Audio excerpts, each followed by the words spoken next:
into the comment section during the show.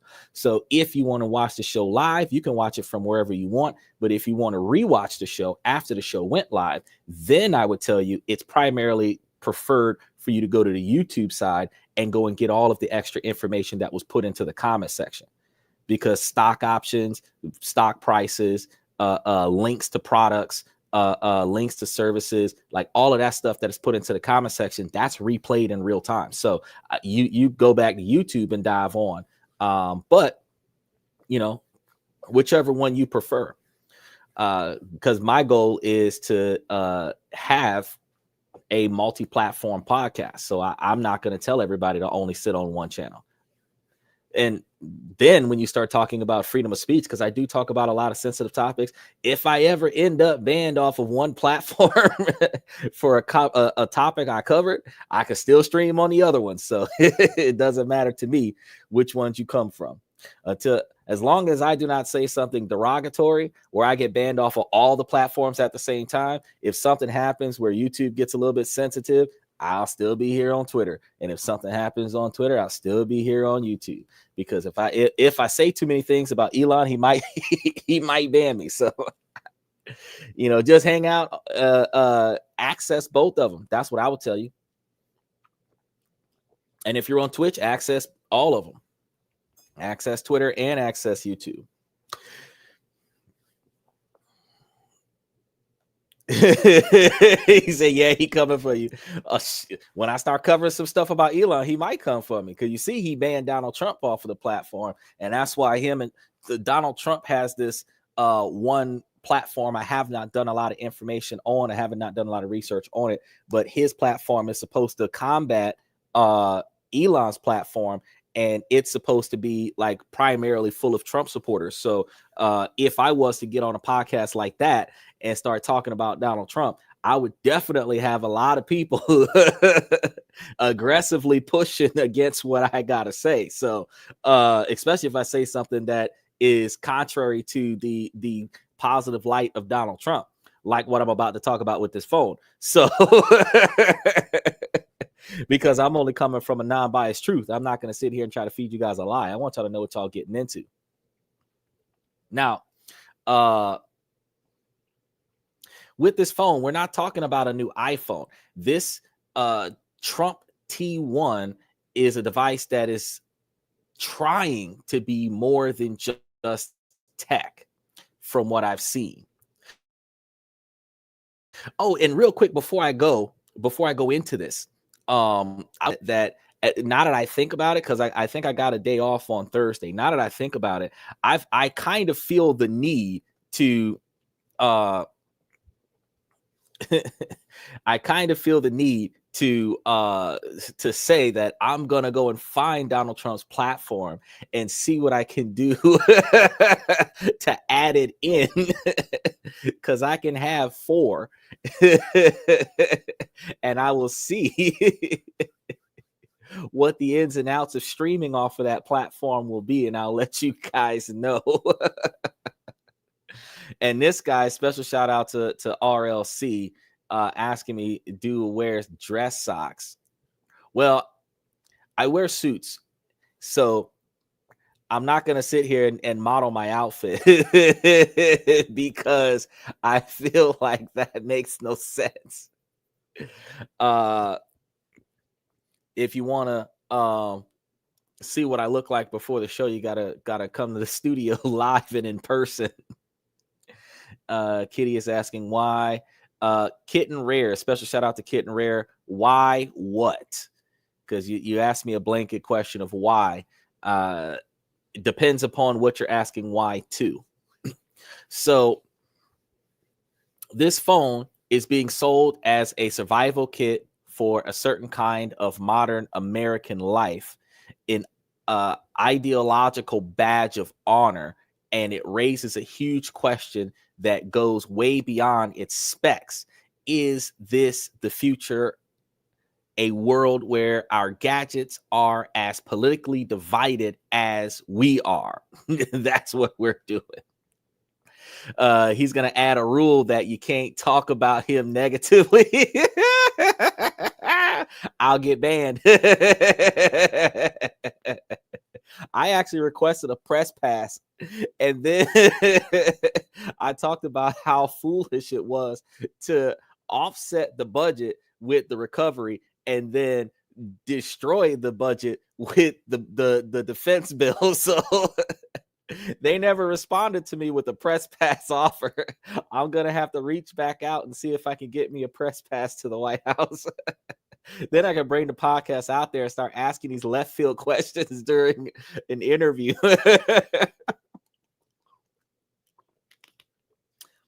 What's up, Rick? Rick Shaw, it's good to see you, man.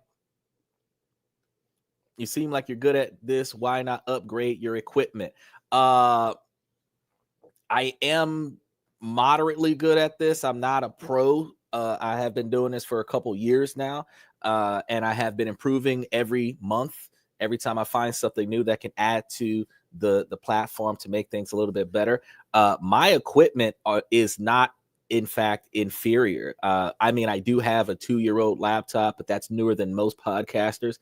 And I think the only difference is that I'm in a location where the network that is being provided from my internet provider is not as stable as it could be, because the tower in the neighborhood experiences multiple power fluctuations and causes it to defect, and it typically negatively impacts my live stream.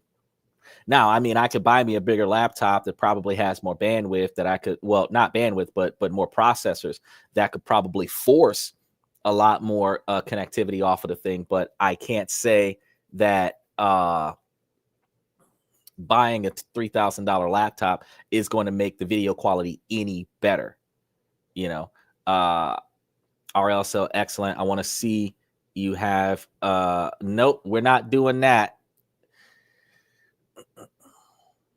I like that. He says video content seems like it was originally on a Razr cell phone, which is perfectly in line with Donald Trump's phone. His phone does not have all of the massive camera quality that Samsung has or iPhone has. His phone is a pretty straightforward phone. So I'm going to be letting you guys know. I'm going to go into the ins and outs of that real quick. Steve says, I feel like that phone would help many people if it wasn't a spy phone.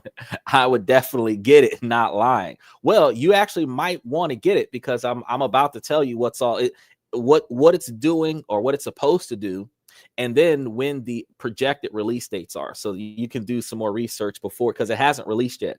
There's a pre-order scenario that's going on here, and that might help you with your ability to be one of the first people to gain access to the phone. So this is one of the most audacious and bizarre marketing ploys that we've ever seen. Now, Trump T1 phone, you first have to understand, in order for us to understand the golden Trump T1 phone, you first have to understand the problem it claims to solve. So this device wasn't born in a Silicon Valley lab. It was forged in the fires of the culture war. So the marketing around Trump Mobile isn't just about selling a product. It's about validating a feeling shared by many people in the country, that they've been left behind, mocked, and censored by what they see as an ideologically driven big tech scenario. So for years, a narrative has been building. It's a story of social media platforms, deplatforming prominent voices, search engines, burying certain viewpoints, and a tech industry that feels alien to millions of Americans. It's a sense that the digital town square isn't neutral ground anymore, but hostile territory. Now, real quick, it is true that there is a lot of censorship in the freedom of speech of press. So most individuals that are on platforms that are encouraged to produce freedom of speech are able to say more than just what you see on the news. but the actual news is politically driven. And whichever lobbyist is funding that news channel the most, that's going to be the one that controls what information gets out. The rich scrub the internet and keep any negative information about them out of the public view. So as soon as it goes up, it comes back down. It doesn't linger there. So if you didn't catch it, you won't catch it. But as the internet starts becoming more free, you're going to start seeing more information start lingering on the internet, where you can come across a lot of information that would definitely not have been found otherwise. So in this view, the companies that make our phones and apps aren't just impartial service providers. They are activists pushing an agenda that many people simply don't share. Now, into this world steps Trump Mobile, not with a whisper, but with a roar. So announced by Donald Trump Jr. and Eric Trump, the venture is a direct answer to this feeling of being pushed aside. As Eric Trump put it, hard-working Americans deserve a wireless service that affordable, reflects their values, and delivers reliable quality they can count on. That's his direct quote.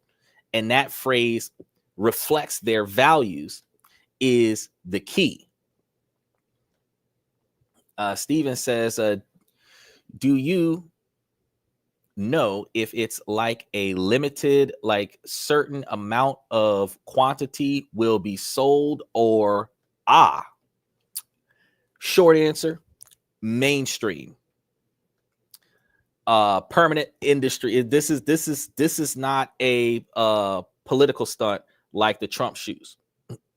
This phone is going to be released, and in the future, which I was going to be talking about that soon enough, Donald Trump expects this product to be primarily built in the United States. But the the debut of this product is not necessarily going to be made exclusively in America. And I'm going to be getting into details about that in just a moment. You just purchased what? A PT Cruiser sitting on 30s? All right. Special shout out to Slow Rogan. It's been a while since Slow Rogan has been on the show. Now, this phone isn't about a faster download or a better camera. So don't think that when you're grabbing this phone that you're going to have like competition with Samsung Galaxy products or competition with the latest iPhone 16 Pro. That's not what this is about. It's about crafting a product for a specific political identity. It's for the person who wants to stop funding the Silicon Valley ecosystem and invest in something that feels like their own. The entire brand is built on this foundation. So the service plan is called the 47 plan, a direct node to Donald Trump's presidential legacy, costing subscribers $47.45 per month, which plays to the tune of his 47th president position and his 45th president position. I gotta tell you, inflation gonna change that number. The phone itself is advertised with slogans like "Built for Patriots by Patriots." This isn't just marketing, it's a call to arms for customers who have been told that where they spend their money is a political act, which is true in a way, because wherever you put your money, that's where your interests are. If you're putting your money in foreign products, you're interested in foreign agendas.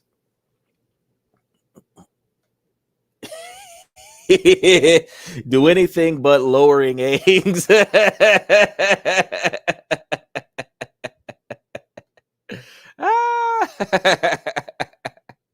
So the problem, as Trump Mobile frames it, is threefold. First, the cultural alienation from big tech. Second, the economic anxiety over jobs going overseas, even though he just fired 200,000 people, and a core American first theme. And the third, the frustration of dealing with outsourced impersonal customer service. The Trump T1 phone is positioned as the definitive solution to all three, where a phone that shares your values is built by Americans and supported by Americans. It's a powerful story for a customer who feels politically homeless in the digital world, promising a safe harbor, a piece of tech that doesn't just work for you, but stands with you. Now, on a side note, I can tell you that $47 a month is a very cheap phone.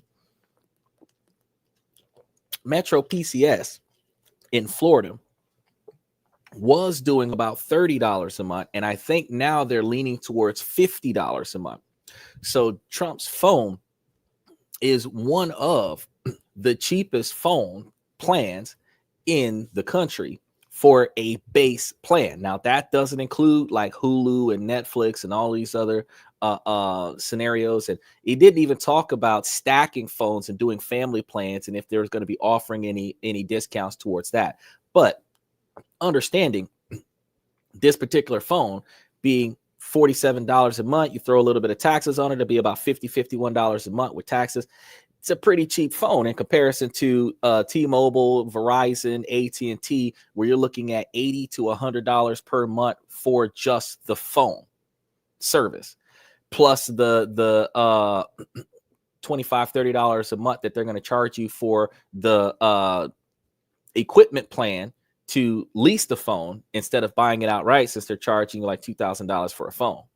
Now, a product like Trump One phone doesn't appear in a vacuum. It's the product of a much larger trend that has been reshaping the country for 2 decades, the deep and rapid polarization of everything. So we already use two politically divided news channels, social media feeds, and curated by ideology, which is why my podcast, being completely in the middle, can, point out the pros and cons of both sides of the fence.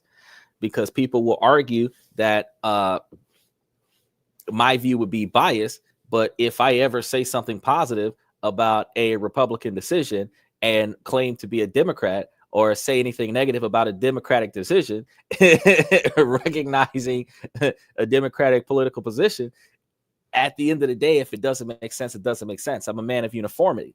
I'm not a follower. So if it doesn't make sense, it doesn't make sense. If I can't benefit from it and you can't benefit from it at the same time, then it doesn't make sense. If it's a biased position that only favors one side, then I'm going to have a problem with it. Because if I'm not on the favoring side, I'd be just as pissed off as the person who is on a non-favoring side, even if I benefit. So I got to say, hey, it just doesn't work out. Now, we have to recognize it also separates dating apps based on voting preferences. Wow, I wasn't expecting that. So it was only a matter of time before this division spilled over into the hardware and carry into our pockets. So the T1 phone feels like the next logical step in creating parallel economies for parallel Americans. Now, the signals that raise from this ideological consumer is a mindset where you don't just buy things based on quality or price, but filter every decision through your political ideas and your political identity. So we've seen this in similar ways with explicitly conservative coffee companies selling themselves as the antidote to Starbucks, or boycotts targeting beer and clothing brands. So it's all over the place. It gets better. It gets better.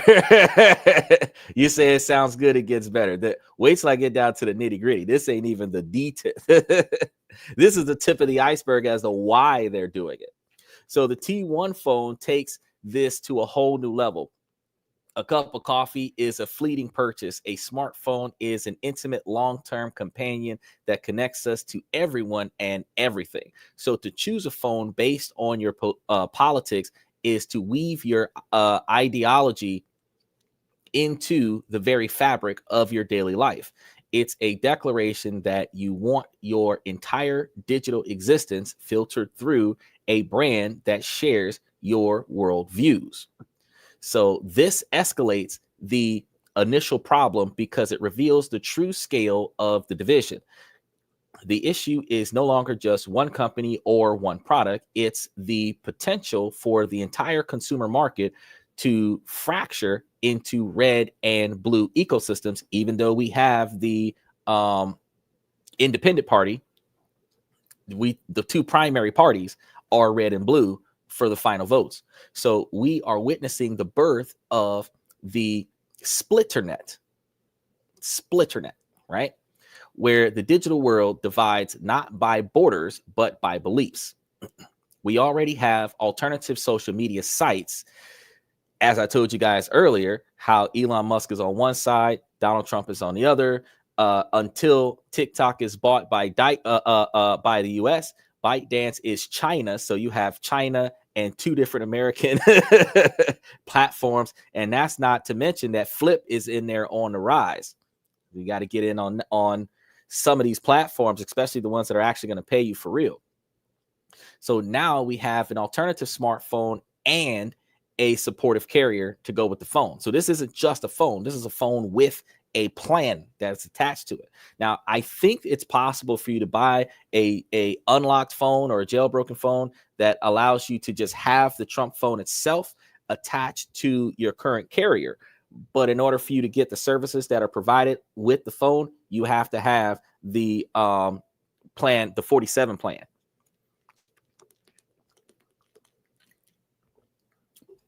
So what's next? Politically branded operating systems,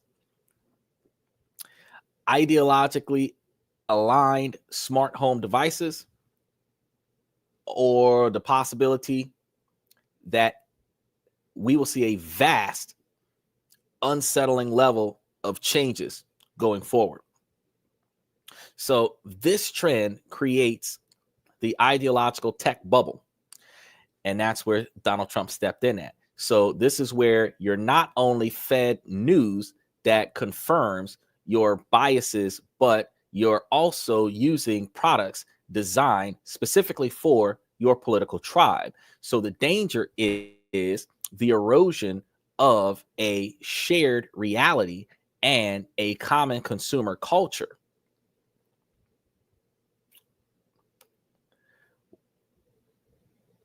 When everything from our news to our cell carriers is politically branded, where a lot of the information that we get from specific news and podcast channels is one-sided based on their political beliefs, it becomes harder to find common ground. And in order for us to make well-informed decisions, you must have all of the information, whether you like it or not, and then be able to make a decision based on being fully informed. So the Trump Mobile venture, with its Put America First slogan, taps directly into this agnated state.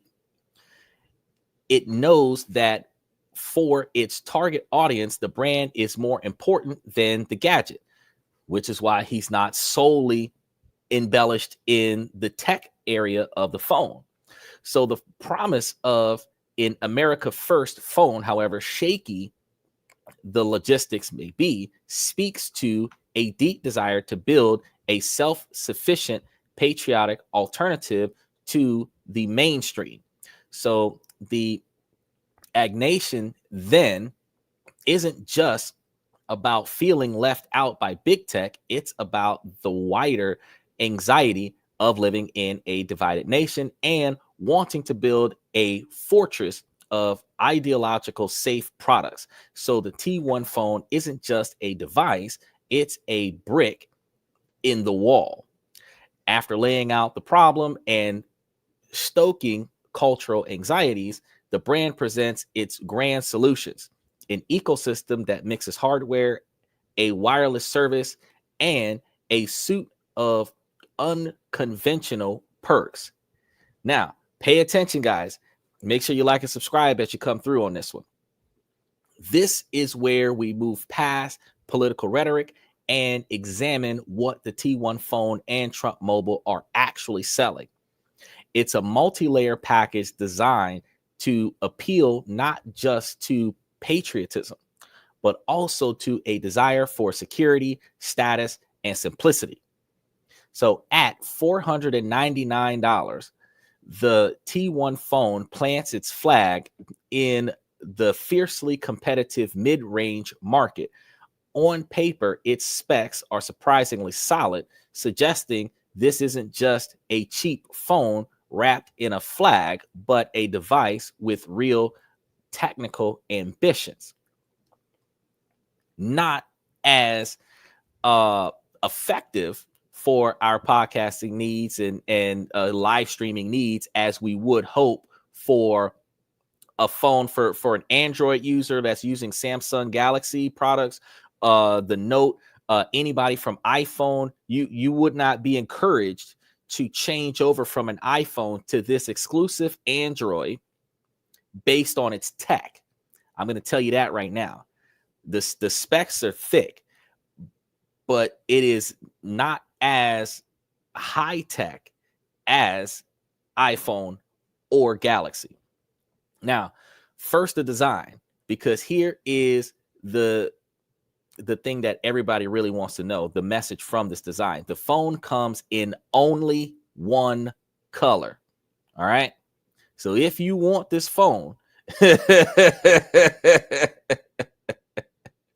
I'm just going to tell you right now,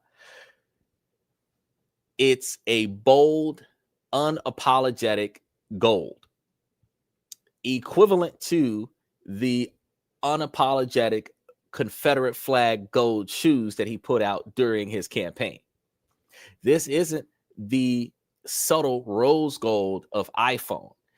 This is a deep, loud, that screams the Trump brand gold. The back is reportedly etched with an American flag, with some mock-ups even showing the Make America Great Again slogan.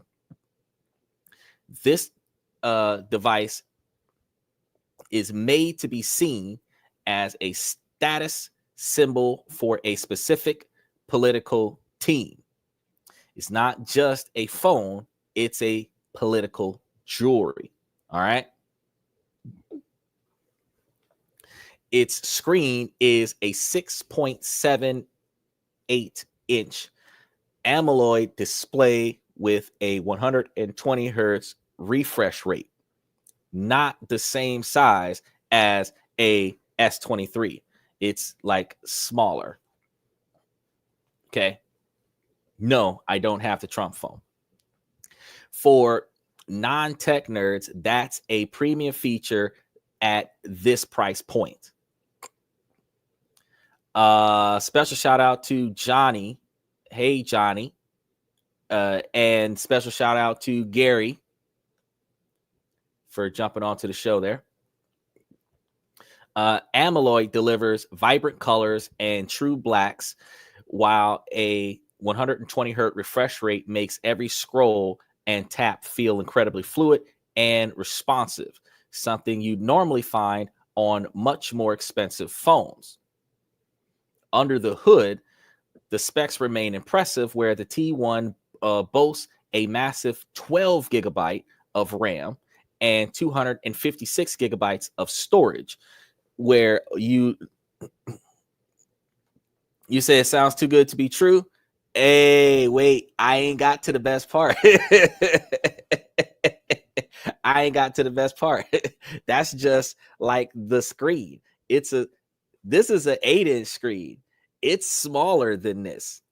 It's going to be more like this size. So my phone versus a Trump phone, it's like a couple inches smaller. It's going to be slightly smaller. But who needs a big body phone with the other stuff that's going on with this phone? But this right here, the 12 gigabytes of RAM, is actually pretty good for the small size, because this particular phone is usually you have to upgrade to get the 12 gigabytes of RAM, and it's pushing 256 gigabytes of storage, where a lot of the Samsung phones and iPhones are usually doing 64 gigabytes for the standard model, and then the upgraded model is 256 and 512 before you get to the 1 terabyte. So by doing 12 gigabytes of RAM and 256 gigabytes of storage, you're typically hitting a mid-range RAM and data space for a Galaxy phone. So without all of the high-tech stuff, it is still for a third of the price of a Galaxy or a third of the price of an iPhone. It is doing the same performance levels as what you would spend for a $900 phone with the rebates and stuff. So this is also expandable. So that's more than enough power for heavy multitasking and storing a huge library of photos and videos.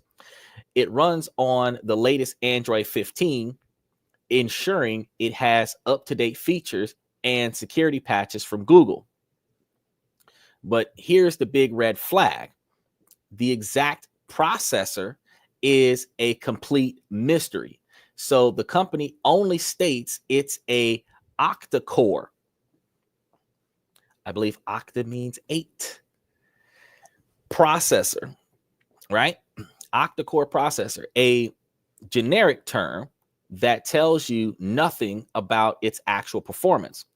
The processor is the brain of the phone, dictating its speed and efficiency. Without knowing the model, it's impossible to judge how the phone will perform under pressure, meaning live streaming while texting or watching a video while on a call kind of stuff. If you're really trying to do more than one thing at the same time, like how much can this phone do? Playing video games while watching a movie, the picture-in-picture that you have with the Samsung, where you can literally function 2 different apps at the same time on your Samsung. Can that phone do that? We don't know. Now, this could be where cost cuts, hiding a cheaper, less powerful chip behind other impressive things, looking specs like RAM and display size, can confirm that the product itself might be pushing more than it can provide. But Elon did the same thing when he offered a Cybertruck with autopilot and doesn't have autopilot, doesn't have the shatterless glass, frame bends, bumper falls off, rust all over the place inside of 3 weeks, catches on fire in the water for $135,000 when he piloted at $79,000. So I mean, a $400 phone, $500 phone that might be as fast as a Galaxy A5 or a Galaxy A34. I mean, I can't really complain about that. At least you're not gonna waste your money, because again, it's a third of the price of a premium level Galaxy or iPhone device. He said the phone gonna have Trump as a wallpaper. Yeah, I'm gonna be here tomorrow. Hey, the phone actually is going to have, I'm getting to it, but before you go, I want you to know that the phone is going to actually have medical services attached to it, and I'm going to be getting into that in just a moment. It's going to have curated into the plan the ability to receive on-call doctors, virtual calls and stuff to that effect. So there's a lot of stuff on it besides just the regular phone, but this is just the features of the phone. There is actually the plan that comes with the phone is the part that makes the lack of tech on the phone worth getting the phone with the plan. Because I mean, if you don't have the ability to go to the doctor and you can call a doctor from your cell phone and schedule an appointment, that's cheaper than having a health insurance plan that requires you to physically go to the doctor and then pay for a deductible. So I kind of feel like that particular feature there, before you walk out, Stephen, I think that feature there is going to be more attractive than the rest of the phone. But let's go back into the phone. But I'm here every night of the week. And tomorrow we're going to be talking about different countries that we can invest in, live in, and build families with. He said, yeah, those features are very good. Every phone should have them. It'll be in the next slide for real. I'll be in the next slide for real. Oh, of course, I'll see you, because I know you got to go. So you don't have to hang around if you don't got time, because I'm going to run this for another hour and 20 minutes at least. But if you got things to do, you can always watch the show at a later date and time when you have more time to see what else is being offered here.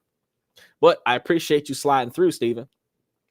Now, the camera system seems adequate. It features a triple camera setup on the back, led by a 50 megapixel main sensor. And while a high megapixel count sounds good, it's no guarantee of great photos. The other two lenses, a 2 megapixel macro and a 2 megapixel depth sensor, are often included on mid-range phones to pad the spec sheet without adding much real-world photographic value. So the front camera is a respectable 16 megapixels, which is the selfie photo, not the ones on the back. And finally, a large 5,000 megaamps battery should provide all-day power for most users. I'm going to be honest with you. The high amperage that I have on my Samsung, it definitely will last me 8 to 12 hours of usage, but I plug that son up all the time. It's not going to run long for calls, but if you're streaming and texting and typing and playing video games, yeah, that quantity of power will last you for a bit. And it supports a 20-watt charging. So that's fast charging. In a surprising throwback, it includes a 3.5 millimeter headphone jack. That's the old school phone jacks, not the C port. A feature that has all but vanished from modern phones, and seems like a deliberate nod to a customer who prefers wired headphones instead of Bluetooth. For security, it offers both a in-display fingerprint sensor and AI face lock. And the single most powerful and controversial claim about the T1 phone is its origin. So the device is aggressively marketed as being proudly designed and built in the United States. And this claim is the bedrock of the phone's identity. It's the America First promise made tangible, a vow to bring back manufacturing jobs and offering a patriotic alternative to phones made in China. However, this claim has been met with widespread disbelief from industry experts who call it virtually impossible to manufacture a smartphone with these specs entirely in the US for just $499. America simply lacks the vast, complex supply chain for critical components like processors, memory chips, and high-resolution screens. Those parts are almost exclusively made in Asia. Professor Ting-Long Dai of Johns Hopkins University noticed that the FTC has a very strict standard for a made in US label, requiring all or most parts of a processing to be domestic. By that standard, the T1's claim seems unrealistic. The experts' consensus suggests that the phone is almost certainly a white label device, a generic phone like made by a Chinese company, which is then rebranded with the Trump logo and custom software. Analysts have even pointed out the T1's resemblance to existing Chinese-made phones like the CoolPad X100 or the Revo 7 Pro. What's going on, Rick? I'm back. Like, I forgot something.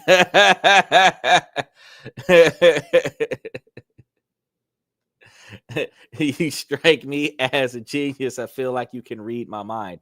I don't know, Rickshaw. I might be telling you what you need to hear. That's the reason why I popped up on your For You page.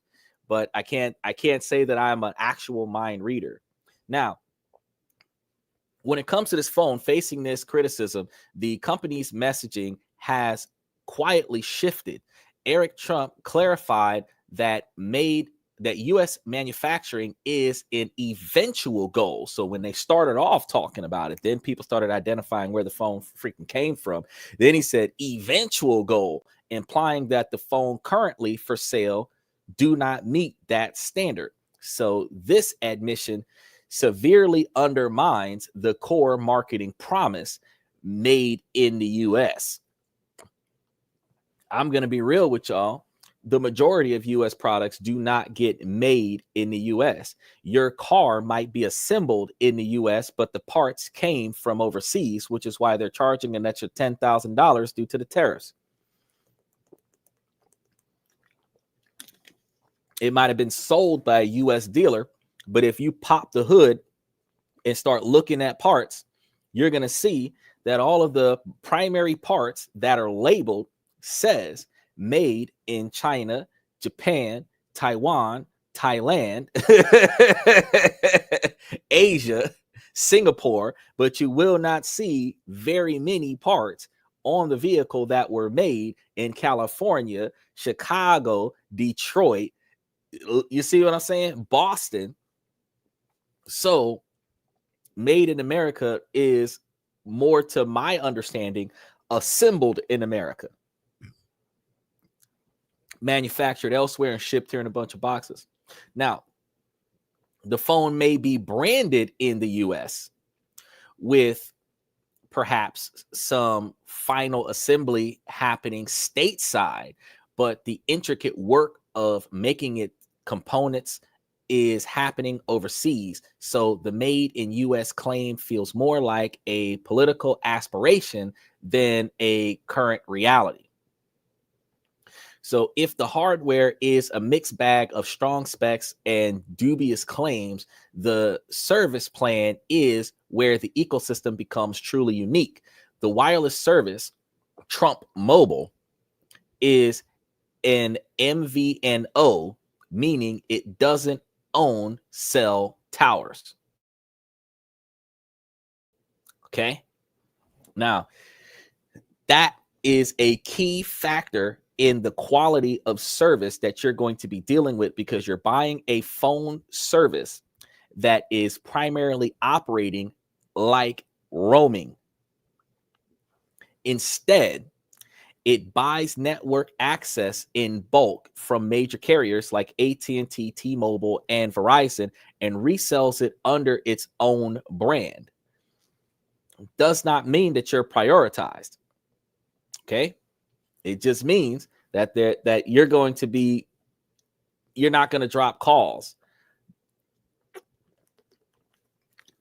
But me being a T-Mobile customer, T-Mobile business customer, T-Mobile Magenta business customer, top tier, I get prioritized service before everybody else gets service.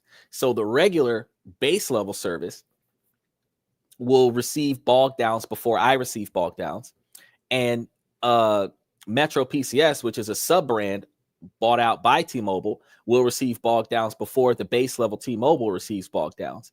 Now, Trump would receive bog downs the way Metro PCS would receive bog downs before the regular T-Mobile customer would receive bog downs before I would receive bog downs. So just think about that. When you start talking about delays in connectivity, during peak hours, the lack of buffering and stuff to that effect that people experience, you would experience that more with a non-prioritized provider. Now, the plan itself, The 47 plan costs $47.45 a month for unlimited talk, text, and data with nationwide 5G coverage that is primarily going to be coming from T-Mobile. It requires no contracts or credit checks, lowering the barrier to entry. Because if you note that most phone companies require you to have a background check, financial background check, in order to lease the phone. So unless you're paying the phone cash up front, they got to check your credit and all this other stuff in order for you to qualify for a phone plan. With this one, you just buy the phone. But the bundled perks are what set it apart. For that $47.45 monthly fee, subscribers get benefits that have almost nothing to do with the freaking cell phone. First, telehealth. The plan includes virtual doctor visits, mental health support, and even a prescription delivery service. These services, such as the virtual medical care, mental health support, and primary benefits, pharmacy benefits, are bundled as part of the monthly wireless plan and are marketed as a direct perk for all subscribers, regardless of their insurance status. So the plan promises virtual mental health services, which usually means access to licensed therapists or counselors via video or phone session, and users can schedule appointments or access on-demand support depending on the telehealth providers integrated with the plan.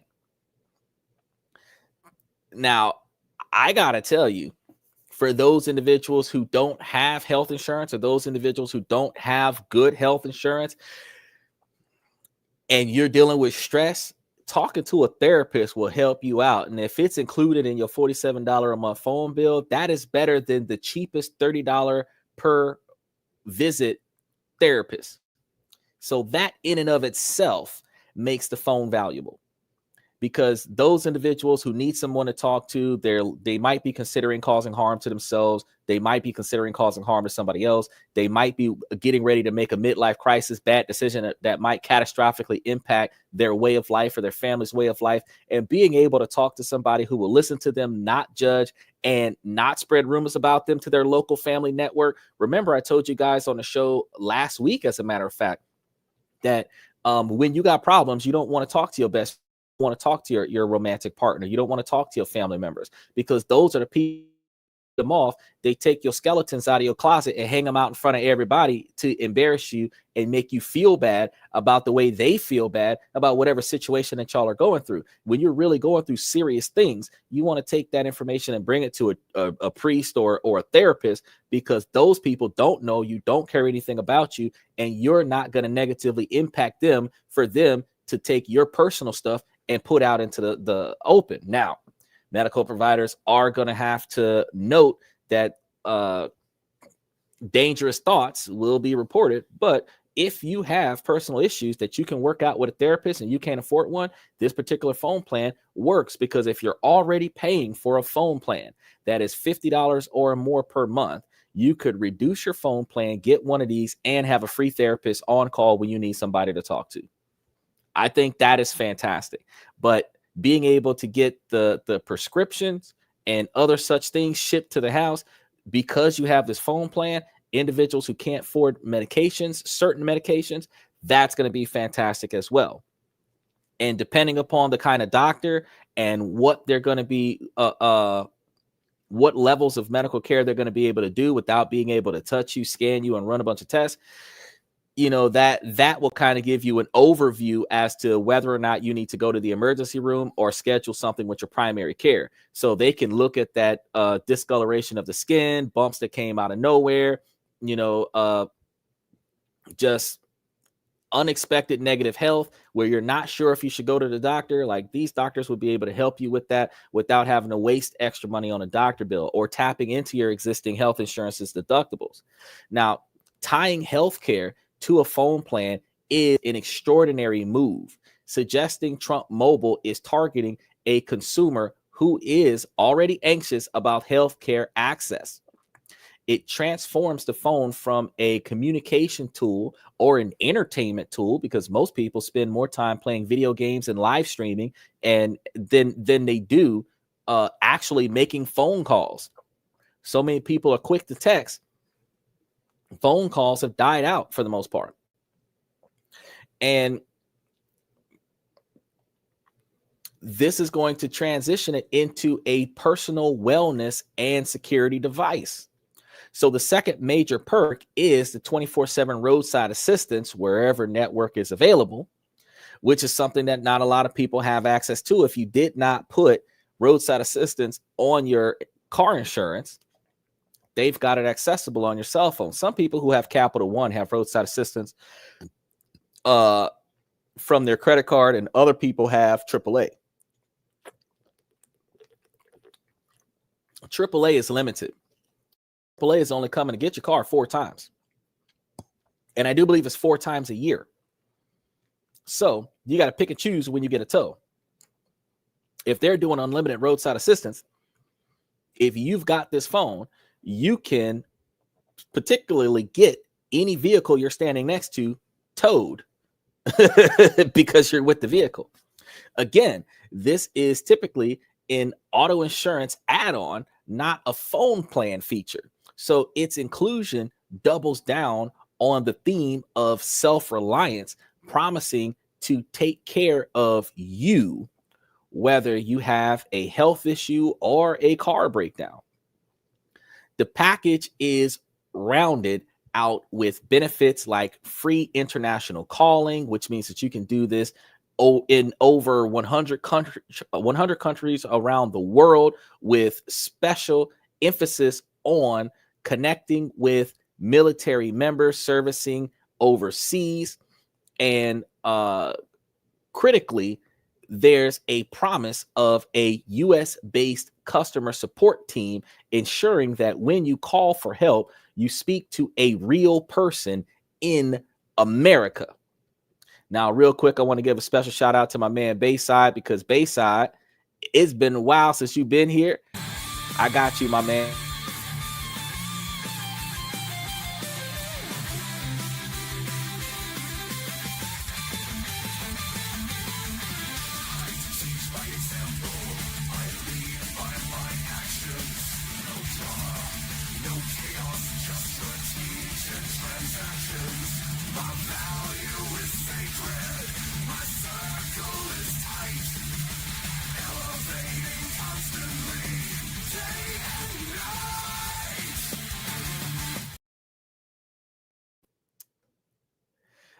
He said, thank you, Xander. I've been MIA. It made my birthday. Happy birthday. Special shout out to Bayside for his birthday. Anybody else has got a birthday on today, make sure that you throw a shout out to yourself or somebody that you know that's throwing a birthday today. Now, the so what does that make you now? 28, 29, 36? Wait, it makes you 45, 47.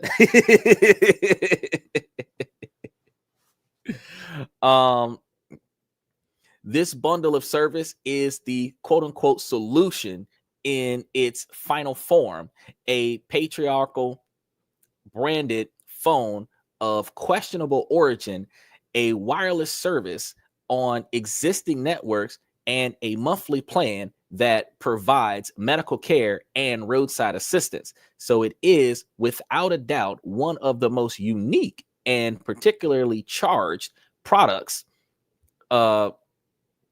in customer tech history. So I have never seen something so politically one directional in my life that is being branded as a end all be all for everything that people actually need, that has nothing to do with the traditional product. But because it is bringing in so many other things, you can see that this is going to bring through a new market of concierge doctors. It's going to bring through a different understanding of healthcare. This particular type of phone plan could potentially draw attention to the privatized healthcare, because if there is a large quantity of people using the insurance network through this phone, they may end up adopting the phone bill for a private health insurance, where not only would you have regular health insurance, but your health insurance would pay for your phone bill. That's a possibility. That's not what's happening right now, but that's a possibility, because most people's privatized health insurance is more than $50 a month. So if the doctors that you're talking to starts reducing the accessibility to medical providers and considering people to say, hey, I'm going to quit using my personal health insurance and I'm going to ride the wave with this particular phone plan, health insurances might say, hey, hold on, let's buy out that platform so that we can keep getting money off of consumers.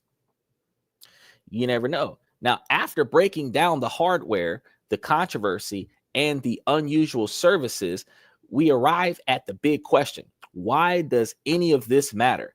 The Golden Trump T1 phone is more than just a curiosity. It's a signpost pointing towards a future where our tech choices become as polarized as our politics. And the very idea of mainstream consumers market begins to splinter. Now, from a purely technical standpoint, the T1 is a paradox. The 120 hertz screen and 12 gigabytes of RAM are excellent for $499 phone, but the complete mystery surrounding the processors is a fatal flaw, making it impossible to recommend on specs alone, specifically if it's not operating with Snapdragon, which is software on a chip that is embedded in most software, but Snapdragon does not come from America. So if you were to get Snapdragon, it would be a very good processor, but whatever the processor is really determines exactly how effective the phone is supposed to be. And the made in US claim, its primary selling point, appears to be deeply misleading. So if you strip away the golden branding, you'd be left with a forgettable, if decent, Android phone with a huge question mark at its core. But you can't strip off the branding. The branding is the product. This gets to who this phone is really for. The target customer isn't a spec sheet enthusiast. It's an ideological consumer. This phone is for someone who feels profoundly alienated from Silicon Valley culture and wants to make a statement to signal their allegiance in the culture war. The value isn't in the hardware, it's in the identity. Bundling in telehealth and roadside assistance reinforces this, creating an all-in-one safe space ecosystem for its audience. This is where we see the bigger picture. The T1 phone is a pioneer in a new market, luxury political tech. The gold finish and high-end specs aren't just for show. They position the phone as an aspirational object for its political tribe.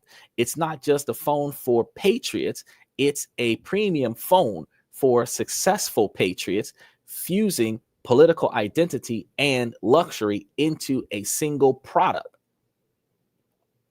The most significant consequences of this trend is the risk of accelerating the splinter net. If the T1 phone finds an audience, it will inspire imitators. It's easy to imagine a progressive phone made from ethically sourced materials with a plan that donates to social justice causes, or an environmentalist phone with a minimal carbon footprint. So we could see the rise of competing tech ecosystems, each with its own hardware, software, and services tailored to a specific political belief.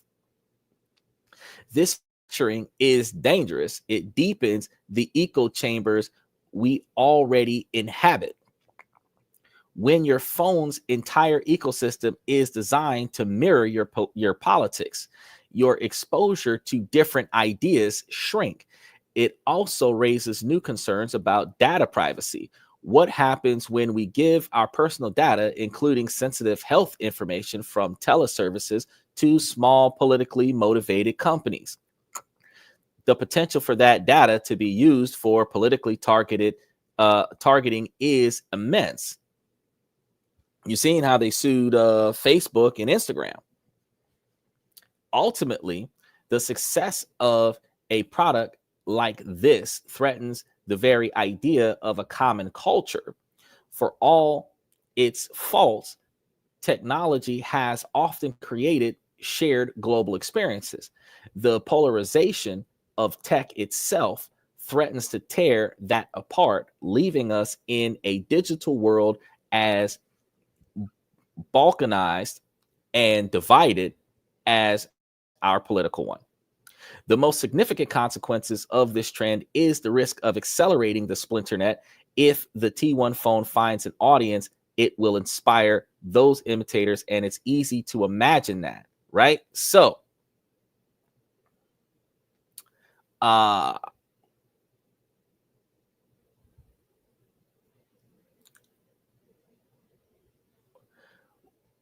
hold on. What's your phone's entire ecosystem is designed to mirror your political views, you will find yourself in a deepened bubble, a funnel. And it basically is going to bring us to a position where we're going to be one-sided about everything, because once we start making purchases specifically tuned to our own personal biases, we're not going to be open to anything that's not what we think.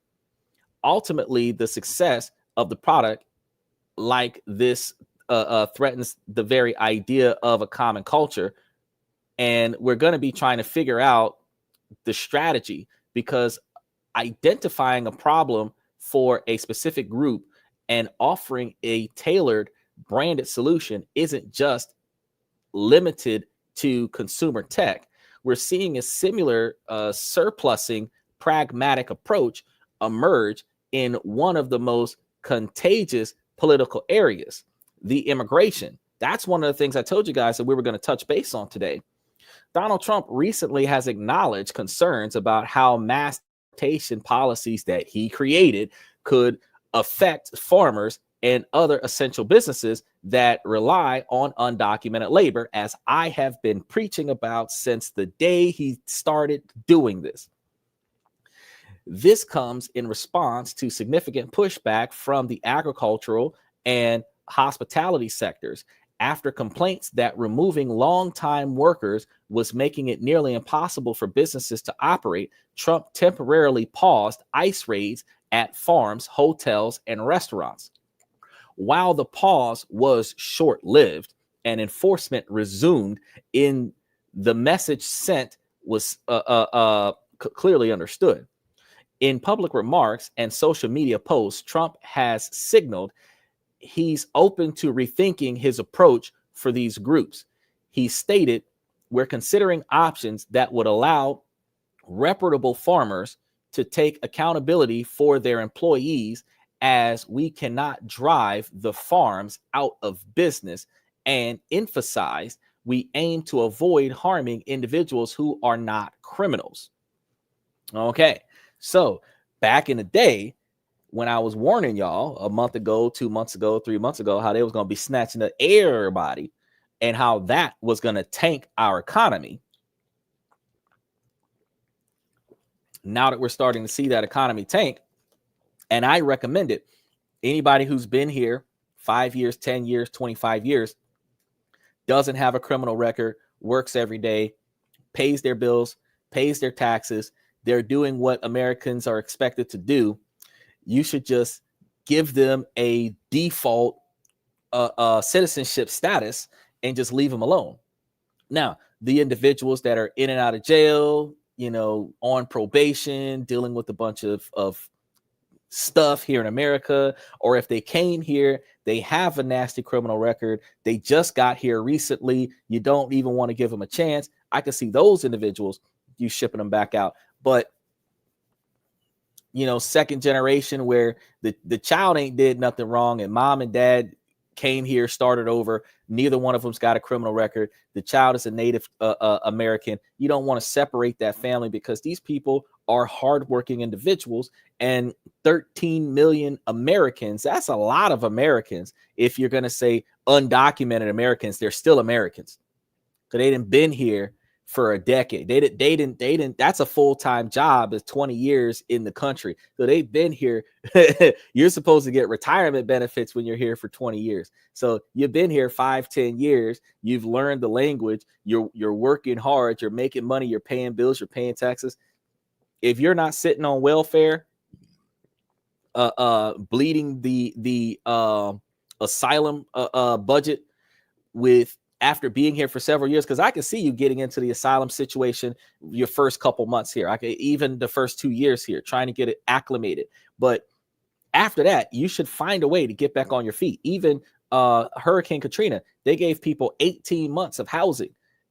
Some people, not all of them. And then after that, you had to figure it out for yourself. So being able to get yourself acclimated inside of the first 2 years into the country, then after that, you be on your own. You're not depending on government assistance. Yeah, problem with those people being here, and they should just get hit with citizenship instead of being shipped out. But when they were snatching everybody, that doesn't mean they're not going to snatch everybody up. But when they snatch everybody up, they're likely to bring some back now. So while Trump has publicly said he is looking at relief measures for farm workers, this has yet translated into a formal policy change. So the administration's messaging remains inconsistent. However, these comments reveal a willingness to consider exemptions for undocumented workers in critical industries who have no criminal record, balancing immigration control with the practical labor needs of key business constitutions. So it's another example of a complex responsive strategy aimed at solving problems for a specific part of the base. This is easily one of the most fascinating intersections of technology, politics, and culture we have ever seen. So the T1 phone and Trump Mobile are charting new territories, but what do you guys think about it? Is this the future of consumerism, a world of ideological branded products, or is this just a political gimmick destined to be a footnote in tech history? Bayside said Nebraska farmers are suffering. Farmers are suffering. And Nebraska is gonna hurt first because you've got like they swept California already and they're working their way to the east. So construction is suffering, day laborers are suffering, and day laborers is not just construction. Day laborers is like restaurants and hotels and anything that needs short-term manual labor. Day laborers are suffering. So there's a lot of things that's going to really turn us up on end. And the fact is that the average everyday American does not go to college so that they can come back and work on a damn farm. You see them folks out there doing those TikTok videos like, would you pick cotton for $350 an hour? Bro, the Mexicans might be picking cotton for fucking $3.50 an hour. So you got to really think about what you're talking about.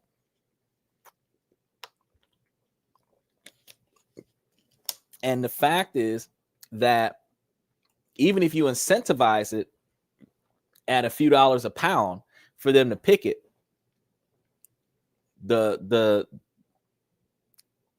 everything down to the cotton and the aspirin bottles, bro, is going to go up if you start putting American people into the agriculture, because not everybody's riding on that gigantic machine that's cutting up the fields. A lot of people are picking stuff out of trees. A lot of people are there's a lot of work that goes into everything, including uprooting your lettuce and onions and everything to that effect. So there's a lot of stuff going on in the agriculture field that most Americans would not fathom and are not interested in being involved in. And when people are like, oh yeah, the Mexicans are stealing our jobs, the truth of the matter is that Americans don't want the jobs that the Mexicans are going for. So what jobs are Americans are losing because Mexicans are coming over and digging ditches and plucking apples out of trees and picking cotton? Any minority person that is complaining about a Mexican person coming to America to pick cotton instead of them, I'm going to ask them, do you really want that job? Do you really want to go back to a plantation and pick cotton for $15 an hour? And if the answer to that question is no, then leave the Mexicans alone. Tree said Irish people were the first slaves in the U.S. before black folks. Fun fact.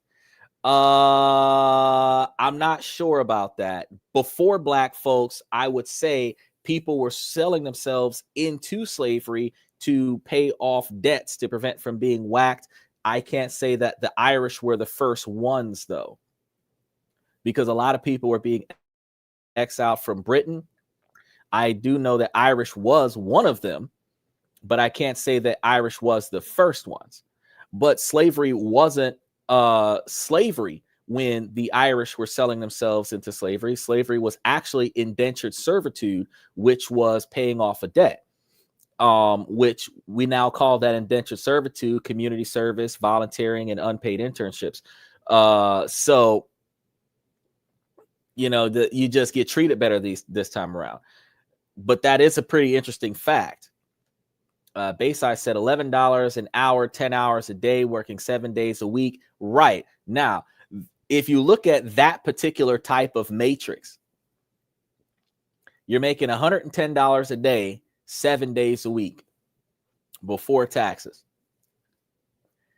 That a lot of people would complain about that, because most of us that are making that same $770 or $800, if you round up, if they do a little bit of overtime a week, would be getting paid somewhere close to $18 to $20 an hour, working 5 days a week at like 8 or 9 hours a week with 1 hour breaks. And they might actually get some overtime hours where they could see themselves getting paid time and a half to cover the spread to make that $800 a week, right? So that they can have $1,600 a month paychecks. But if farmers are making $3,000 a month off of and he's saying per season now, if farmers are out there making $4,000 a month or $3,000 a month out there picking cotton and watermelon, you know what I mean? Y'all got to start asking yourselves, you know, what are we doing with our decision making if those folks are making less money than we do, and all of them can find a way to buy their own F-150? That's what I just want to figure that part out. How come each one of them can afford to buy a truck to carry everybody else in, but we can't afford to pay for an Uber? Look, people ain't spending their money where they're supposed to spend their money. Crip said, or CT Rip said, Bering Sea commercial fishermen off the coast of Alaska, 12 to 16,000 every 90 days on 90 days on, 30 days off, and rotation 20 plus hours a day, 7 days a week. Look, there go a job, y'all. If y'all looking for some jobs where they don't have machines out there, y'all not gonna get replaced. Y'all can get out there and do some work offshore. They have the oil rig places that will give you I think it's like $135,000 just to survive on this thing for 90 days, I think it is.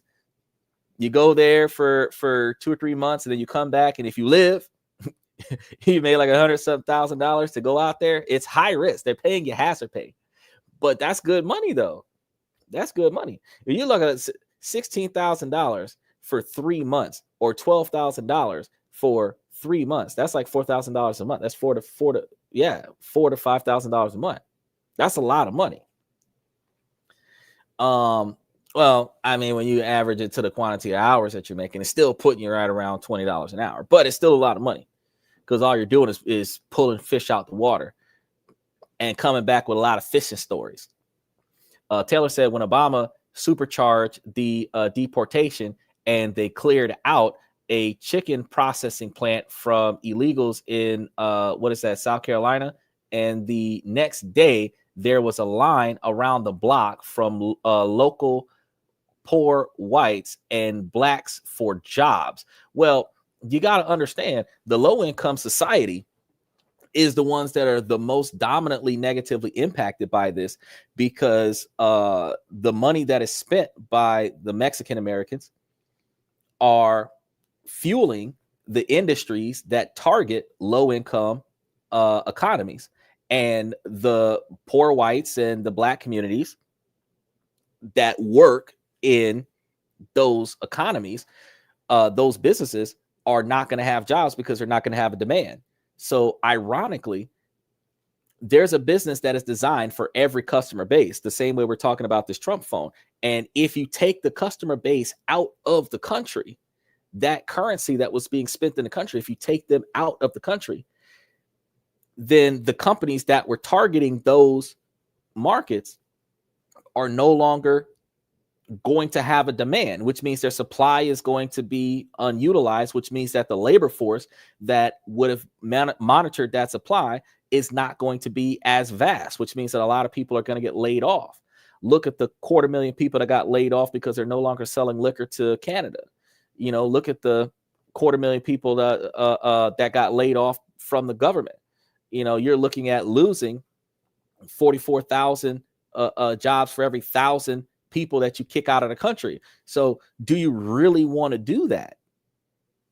And then you're not going to replace them in certain industries. You do not have everybody going to college so that they can go and work under a foreman in a construction site. You do not. That's usually the kind of job that's selected by people who don't go to college, people who dropped out of high school. It does not mean that you don't have educated people in that field, but building something, not the engineering of the blueprint, actually the hammer and nails, that doesn't require an education. That requires physical labor. So uneducated individuals would flock towards that job before educated individuals who have an ego. Now I have a degree, I'm smarter than everyone else, so I don't need to do manual labor work mentality.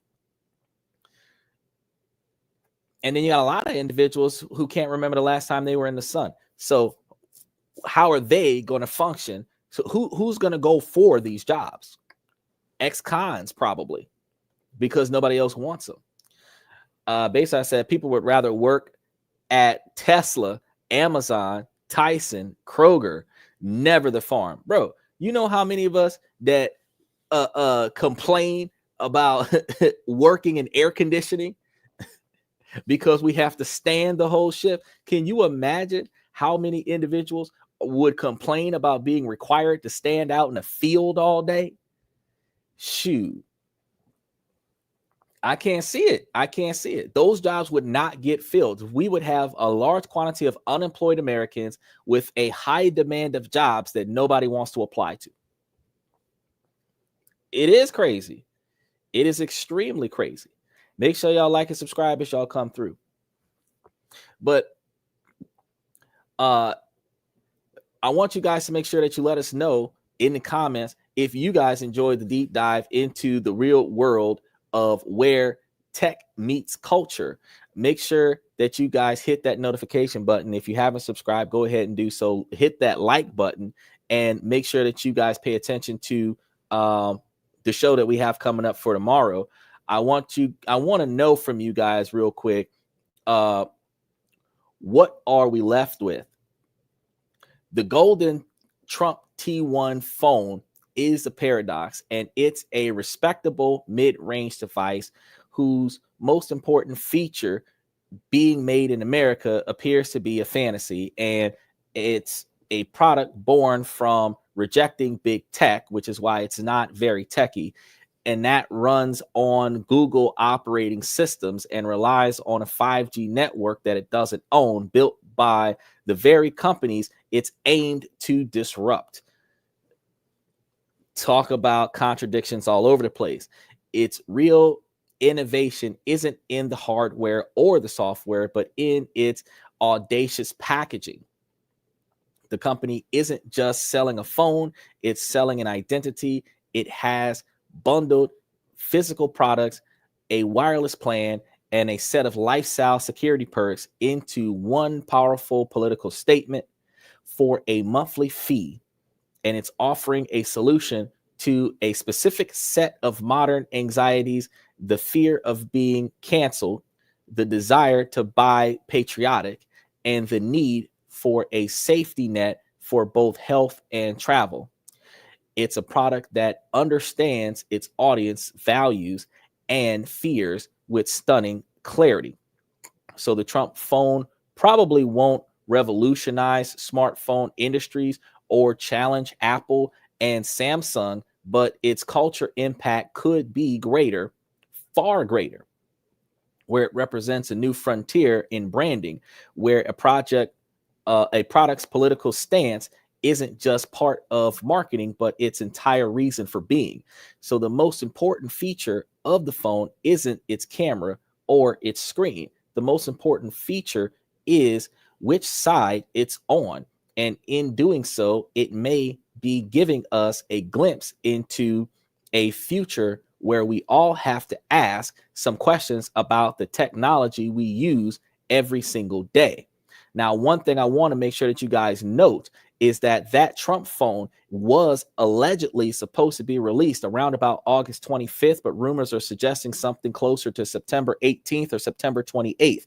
So at the latest, we're expecting to see the debut in mid to late September of 2025. Pre-orders right now for that phone is about $100. So if you want to be one of the first people to own a Trump phone, you can get on some local websites and do your research and go in and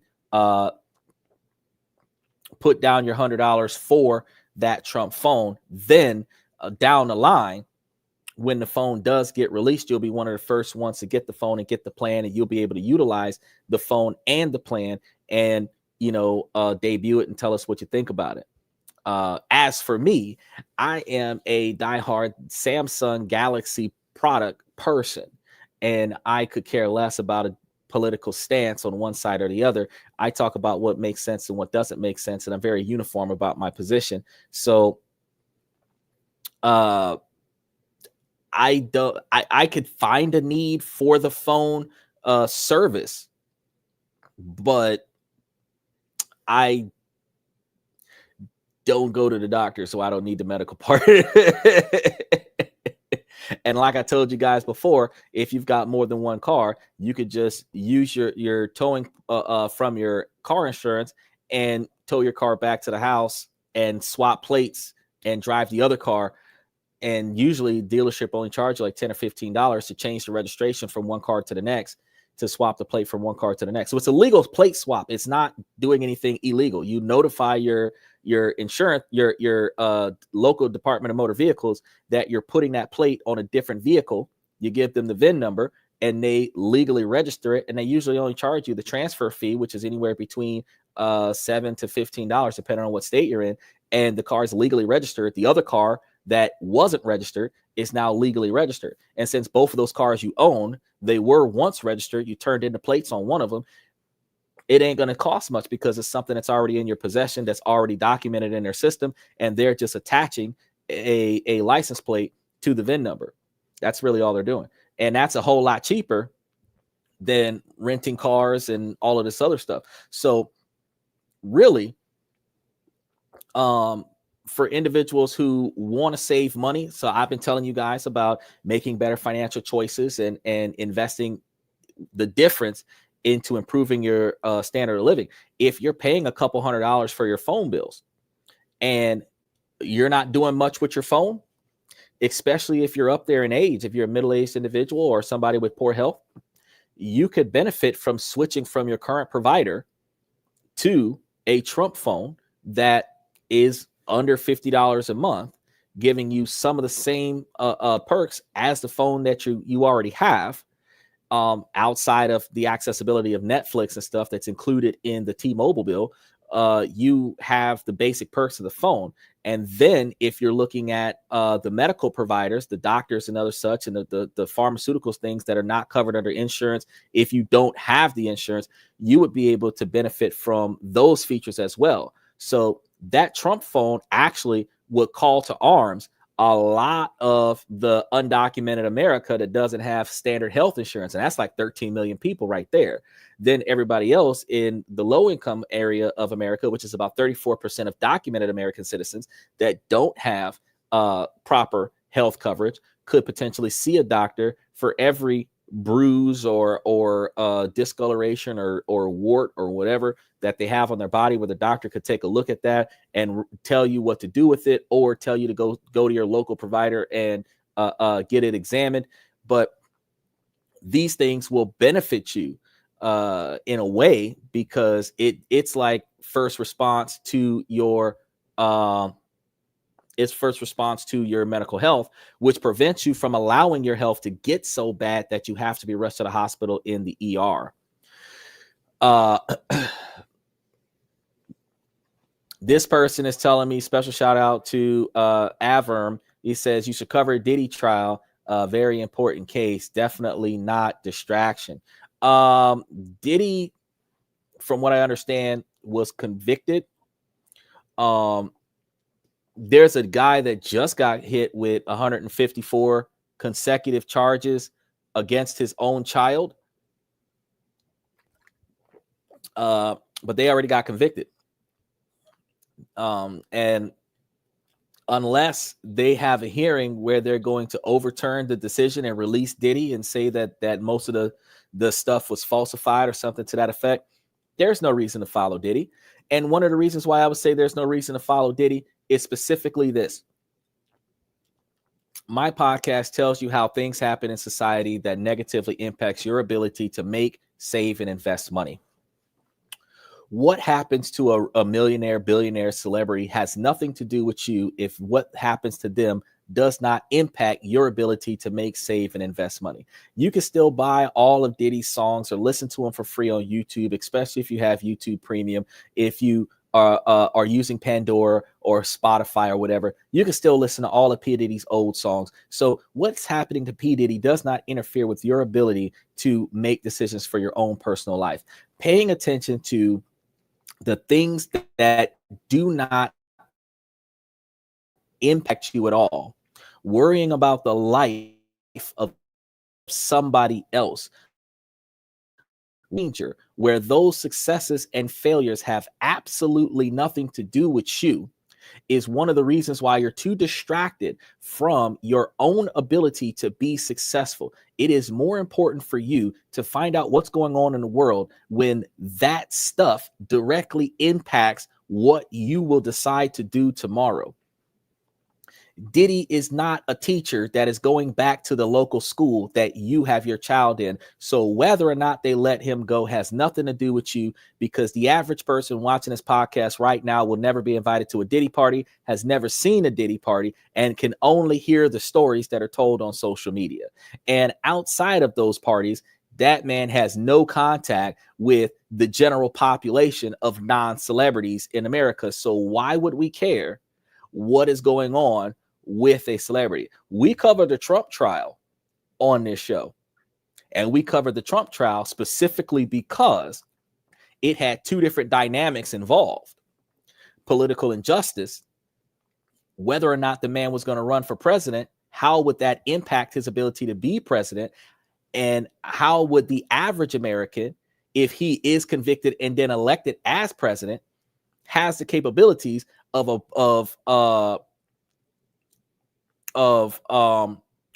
running for president with a dark past. Because technically,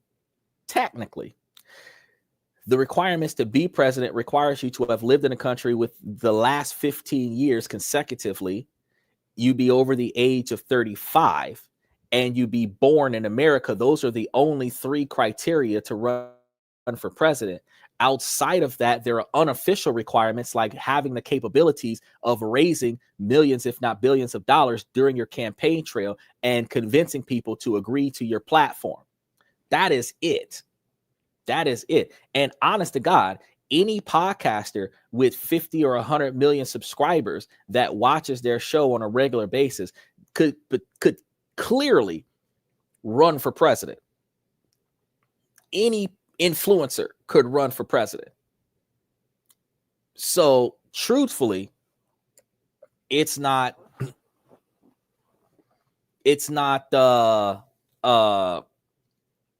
that's why we covered that particular thing. Now, you say that because American culture is celebrity worship. It's because you're right. Celebrity culture is celebrity worship.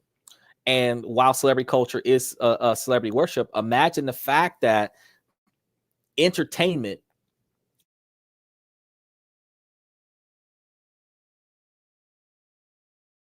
to protect this country.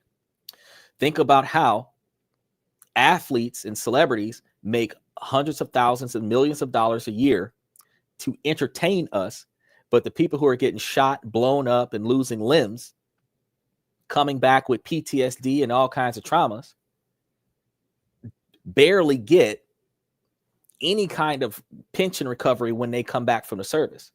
And the most that they get, if anything, is a handshake from the citizens who did not serve and a thank you for your service, and maybe $5 or $10 in their homeless cup, because a lot of the veterans that came back from war are homeless.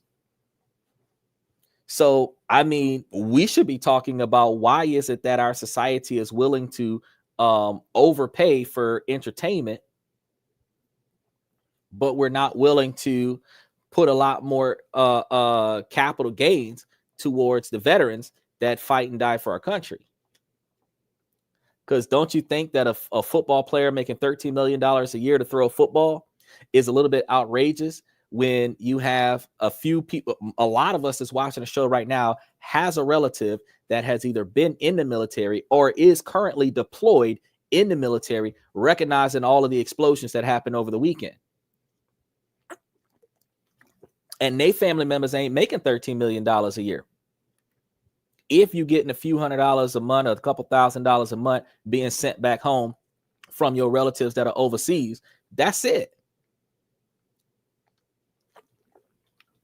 So why do we prioritize celebrities over our own personal development? And why do we prioritize people who could care less about us? Because while you and I are conversing about Diddy, does Diddy even know who we are? While you and I are talking about Trump, $4 billion man, does Trump know about either one of us? No.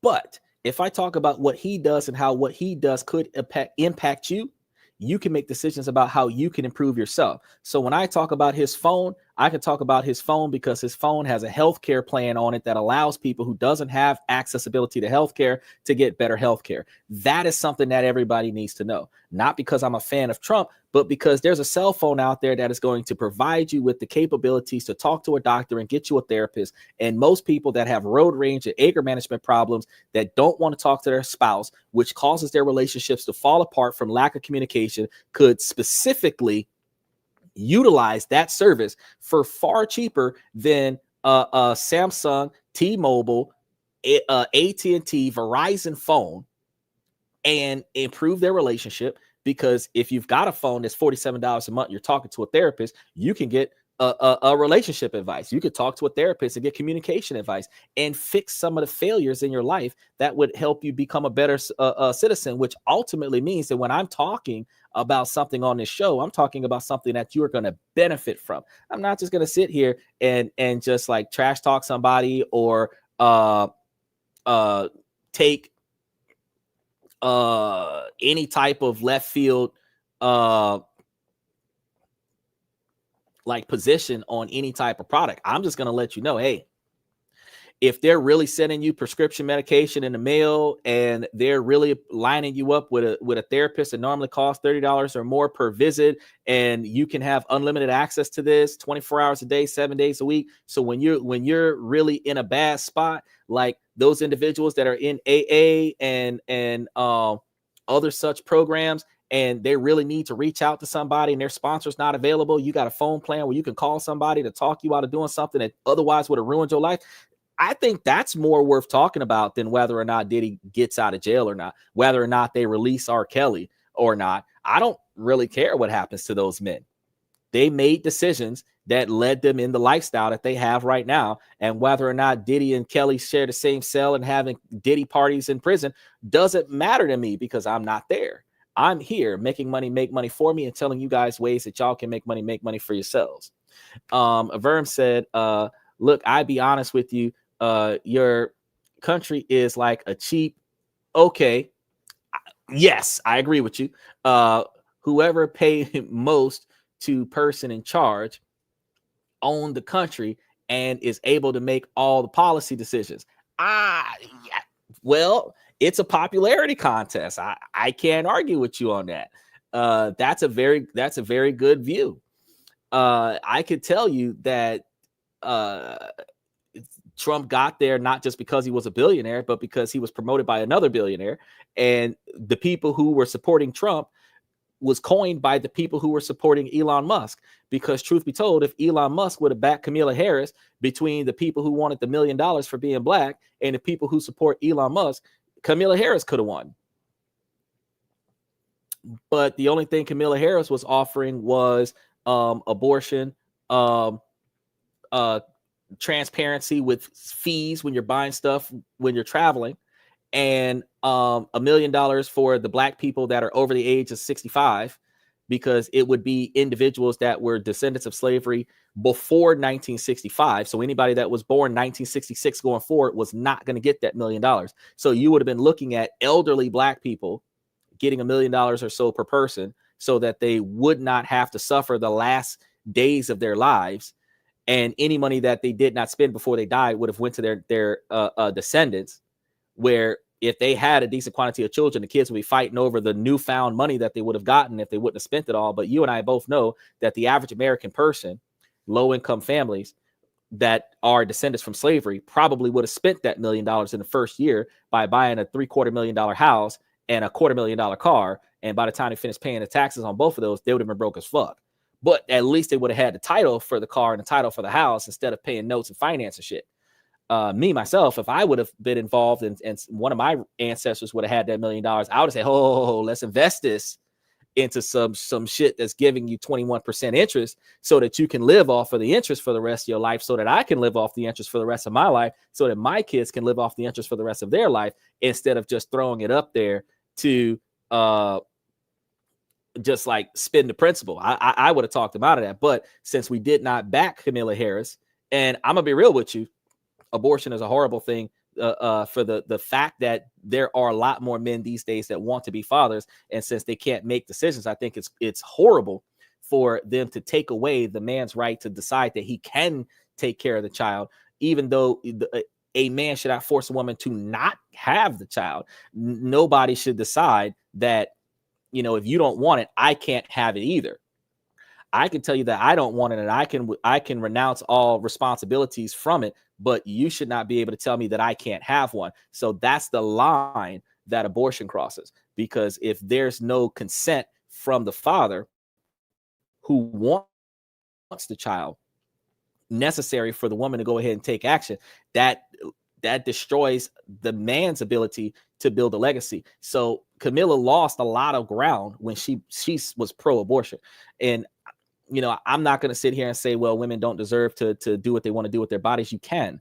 But when your decisions impact somebody else, they're supposed to have a say in that. The same way when their decisions impact you, you want to have a say in that. So when it comes down to creating children, two people created that children, and both of them are supposed to be able to coin in on that. And if one says yes and the other says no, nothing happens until everybody agrees to something. So if nothing happens until the child is born, then you can just give birth, have a C-section, protect your vajay. But after that, give the child to the person who wants the child. because a lot of women that are getting those abortions aren't getting those abortions because they're victims of society. They're getting abortions because they don't want the responsibility of the children. They don't want to carry the child for 6 to 9 months because they don't want to ruin their reputations. And that's really the only two reasons why a lot of the abortions that are happening led to a lot of people complaining about that, because the father would have took the child and raised the child as a single dad, even if the relationship didn't work out, but they went and got rid of the child.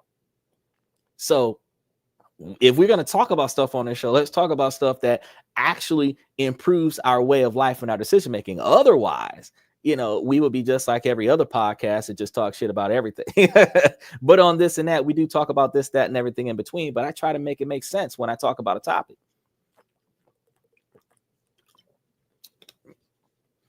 Ervin says it's actually pretty funny. You think your country run from Washington. I'm sorry, my friend. Your country is run from Jerusalem.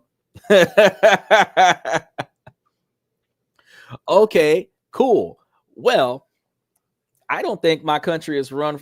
Really, I would have put my 2 cents on a lot of political pull coming from the person that owns the most of our debt, which is China. But at the same time, I also understand that the billionaires in this country, the top 1 to 5% of individuals that lobby, meaning give a bunch of money to the decision makers, the dark money that controls the laws, the bills, and the policies that happen in this country. They don't have to meet in Washington for them to decide that they're going to do something that's going to fuck me over. They just have to agree, sign a paper, and then come onto the news and say in 30 days, this new law is going to go into effect. In 90 days, this bill is going to become a law. And then I have to live by those rules. And as long as I live in this country. So with that being said, it is my responsibility to understand what the decisions that are being made by my government and understand what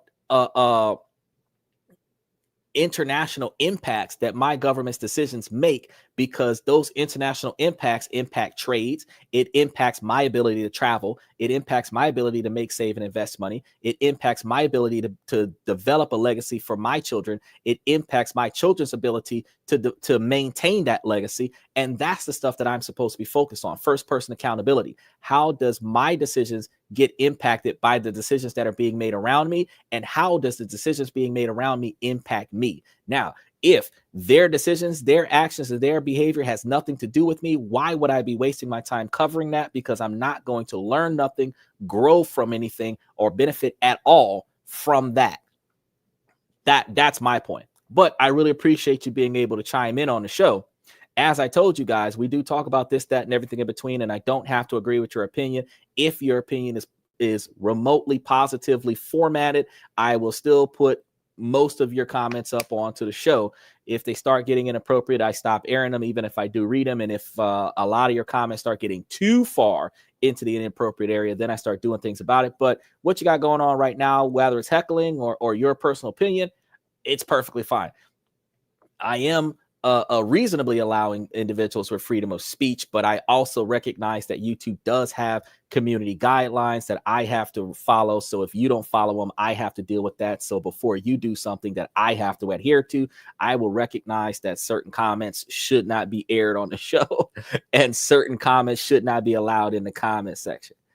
You said, but can you blame us if your system is set up to allow it? No, I can't blame you. I cannot blame. This is the thing. My podcast isn't about blaming people for doing things. My podcast is about informing individuals about how things happen and how we need to take first person accountability, which is the lack of blame. So it doesn't matter who did what.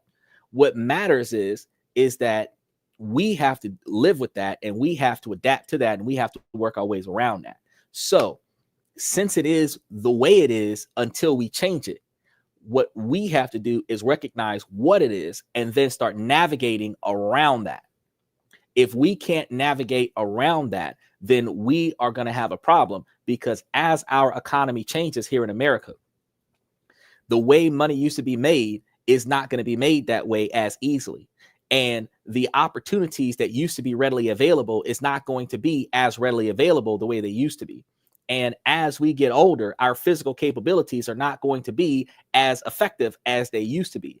And being overqualified for an intro level position because we don't have the physical skill set to do the middle management position will prevent us from changing jobs into new environments. And then we're going to have to deal with being passed over by somebody that's half our age because they want youth that they can mold instead of experience that cannot be modified. So at the same time, we have all of these decisions that we have to take into account and then enforce a mentality and a mobility that allows us to make enough money to quit working permanently so that we can enjoy the last half of our life. Because Gen Xers like me, we have put 3/4 of our life into the grind.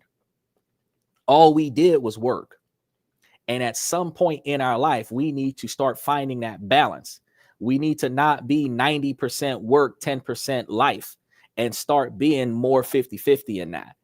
60-40, 70-30, something like that.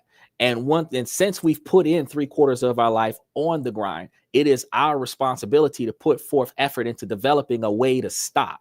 Because when your back don't got it no more, when your arms don't have the strength no more, when your knees and your ankles can't do all that high pace walking and standing and lifting and bending, it is our responsibility to make sure that we have an income that comes in so that we can take time off or just stop altogether. We also are originally doing this for the ability to have the time and finance to do this with the family and people that we love. If we are not spending time with the people in our life that we matter to and that matter to us, why the fuck are we working ourselves to death and not enjoying life with other people? Because the American dream is supposed to be revolved around turning dreams into reality and building memories, building a legacy, passing that legacy on to someone else who is going to remember us, which again, memories for years and generations to come. Making your mark in a society requires you to build something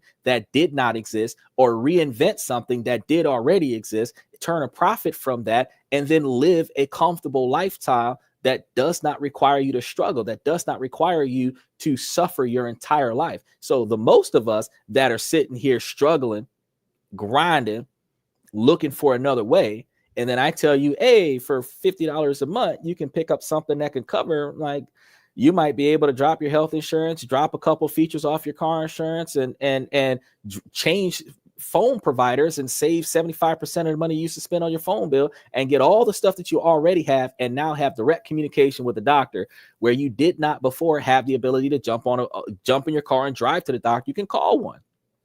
Just for the sake of anybody that's highly stressed out and don't have anybody that they can talk to, you can get that, save money on your phone bill, and get somebody who will talk to you every fucking day. That's fantastic, right?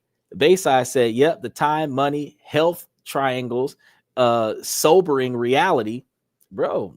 And that is a clear conscious understanding, Bayside. The sobering reality, the fact is that so many people do not want to be sober for reality. That's one of the reasons why we have so much alcoholism, we have so much drug abuse, we have so many individuals that are out there trying to party it up because they're out there doing whatever they can do to take their mind off of the fact that they have a shitty lifestyle. But if you stop wasting money on piss poor decisions that are entertaining you to distract you from the shitty lifestyle that you have and literally fix the shitty lifestyle that you have, make, save, and invest money, you will make enough money to no longer have a shitty lifestyle. And then you will be making financially responsible decisions because you don't want to waste your success. But you're so stressed out that life sucks, you're going to spend money on drinking and smoking and doing drugs to take your mind off of the fact that life sucks. And the money that you're wasting on drinking and smoking and doing drugs is going to be money coming out of your pocket, which is going to put you further into a hole, which is going to make you even more stressed out once you sober up. And then some of you are going to be making bad choices while you're drinking and smoking and doing drugs. That's going to lead you to have financial problems that you're not going to be able to get yourself out of: DUIs, arrests, bar fights, assaults, car crashes, and all of these things you got to recover from because you were out there partying like Charlie Sheen. And even he had to deal with a large quantity of legal issues for having too much quote unquote fun. It ain't fun if your ass is going to jail for it. It ain't fun if you're going to the hospital behind it. Like I just seen yet another video of these little girls out here twerking on top of a moving SUV. Didn't we just have a female fall off the top of a moving SUV and get run over by a fucking fire engine? Why the hell do y'all got to shake y'all behind on top of a moving vehicle? Why can't you at least do that stupid stuff on the ground? These are the things that we need to be talking about. What society is supporting, devaluing and degrading yourself on the top of a moving vehicle like you're in a fucking parade. And this was a new video. This wasn't the video of the girl who got ran over by the fire truck. This is two new chicks dancing on top of black Escalade, and the light turned green and the Escalade took off like there wasn't two people on the damn roof. They didn't even let the girls get back into the damn car when the light turned green. The car just took off with the two girls on top of the damn roof. That's what we need to be talking about. Why are we not teaching our kids to be responsible? Not talking about what the hell happened with Diddy. Shoot. But here on This and That, when we talk about this, that, and everything in between, we try to talk about the things that don't make sense, that need to make sense, and how you can make better choices so that you can start making decisions that make more sense. Because regardless of what's going on in your life, if you put it into the comment sections about something that you're concerned about that could potentially improve or catastrophically deprive you in your lifestyle, I could cover a topic that could help you fix your problem. But you can't come to me about a crime that you committed and ask me what to do about it, because I'm going to tell you they're going to catch you eventually, and the system is not favorable to you. But any other bad decision that you make in your life, or any other thing that you're on the fence about that you were considering making a decision about, and you gave me a hypothetical, I can give you my honest opinion about what you could and what you should do versus what you shouldn't do, and what I would definitely disagree with if you did do, specifically because of the long-term catastrophic effects that it would have towards your agenda. But if you watch this show, we have a different topic every night of the week, and some of these topics resonate and some of them don't. But the ones that resonate to you, those are the ones you need to take, do research on, and see if you can learn something from it. And some topics you're going to bring to my attention, I've already covered them, because I cover 365 different topics a year. And that ultimately means that I've talked about this at least once before, which also means that you should be able to go through the archives on the YouTube channel and get all the information that you need to make better decisions for your current objectives. If your goal is to be better than what you are, if there's anything about your life that you don't like, and it is stuff inside of your control, I've given you a solution. And if I haven't given you a solution about it yet, you tell me about it and I'll give you a solution. But anything that is outside of your control, you got to navigate around that. And anything that you're not willing to take action on, you just got to deal with it. So if there's anything about your life that you don't like, you are the first person that's responsible with fixing it. And if you don't fix it, that is on you. That's not on me. That's not on society. And there's no reason for us to blame anybody else about being middle-aged adults and not liking the life that we have built for ourselves. Because again, descendants of slavery stopped in 1965. So in 2025, it is not the government's fault. It is not the man's fault. It is not racism's fault that you have a shitty life. Your life sucks because of the choices you make and the bad choices that you allow to be made around you. That's why your life sucks. So if you're trying to change that, like and subscribe, follow the channel on Twitch, Twitter, and YouTube, and then you will be able to learn different ways to make better decisions, because a lot of times you just don't know that there is another way. And real quick, special shout out to Carl, because when we touched the religious aspect of things, they said in the Bible that you're supposed to go out there to the lost, educate them, and then pull them out of the den of sin, right? Well, that's what I'm going to do with y'all. I'm going to go and get y'all who want to learn about something different, who are open-minded about an alternative. I'm going to give you guys another way, and I'm going to let you guys figure it out. If you want to learn more things, you follow this podcast. If you could care less, if you're just here because you're bored, I'll see you tomorrow or not. But everybody who follows this channel and takes my advice and applies it, you're going to see change. You're going to see improvement. You're going to see difference. Some of it's going to be immediate change. Some of it is going to be progressive change. But either way it goes, Bayside included, all of us can say that everybody who started changing their investment portfolios, everybody who started making different financial decisions that's been following me since January can clearly say stuff that I've been talking about, they've been applying it, and they have been seeing random improvement, rapid improvement. So take it under advisement. With that being said, I got to let you guys go. Ladies, as long as the situation doesn't make sense, I'm going to keep asking y'all to make it make sense. So ladies, please make it make sense. And again, fellas, special shout out to Bayside, Usman, Mr. Satellite, Max Opposer, Joe's father. I greatly appreciate you guys, Mr. Pibbs, for coming to the show. And since this is a 75% male-driven podcast from the male's perspective, I'm going to be giving you guys information on how to make yourselves higher value men, not just by improving your social status and your financial status, but by improving your character and your personality development. Ladies, y'all could take this information too, because this isn't just about the men. Y'all could take this information and make yourselves more valuable women. But I'm going to tell you, fellas, that since the ladies ain't distracted, if y'all let these women become higher value women and y'all not trying to make it to that higher value man, you're not going to find a woman that you're looking for, because these women have a specific expectation that no matter how good she gets to, you got to get better than her. So if you're looking to be on the level of somebody of a higher quality than what you've been dealing with, you're going to have to change the way you make decisions and improve yourself first before you start looking for someone better than what you've been getting. Because I'm going to leave you guys with this. You are the average of the 5 people that you spend the most time with. And if 3 of them ain't shit, what does that say about you? So Bayside said, always a great topic. See you tomorrow. Definitely Bayside. I want to thank you guys for coming to this and that, where we talk about this, that, and everything in between. I'm your host, Xander. Real quick, any comments that flies into the show that's appropriate during the outro will be aired up on the show. Special shout out to alanito.music from Switzerland and Danny from Denmark for promoting Higher Ground, which is our outpost music exclusive to the This and That podcast. I want to thank you guys again. I'll see you guys tomorrow night.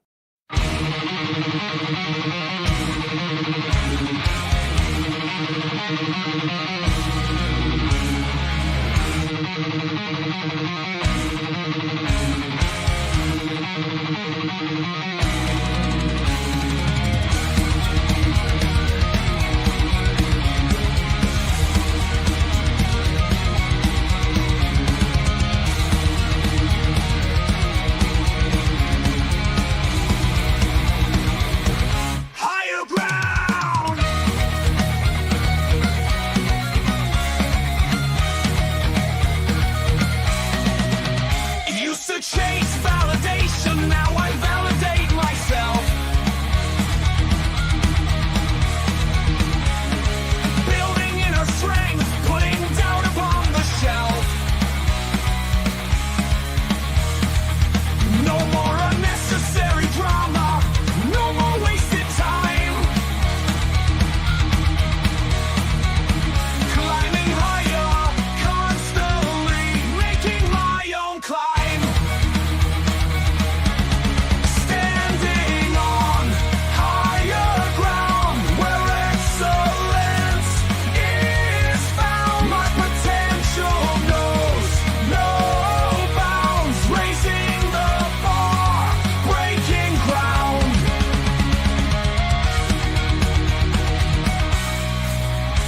My network is my net worth. Choose your company wise.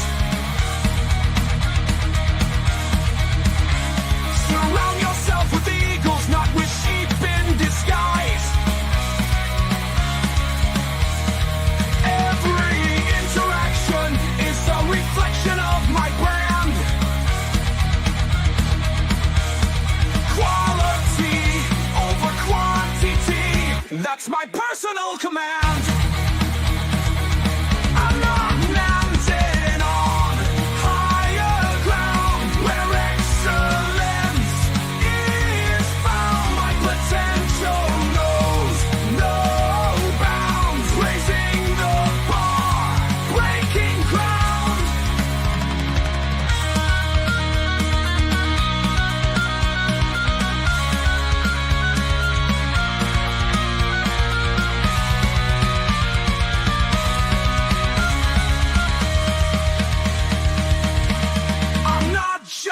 living, I'm manifesting my vision, cutting through limitations with surgical precision.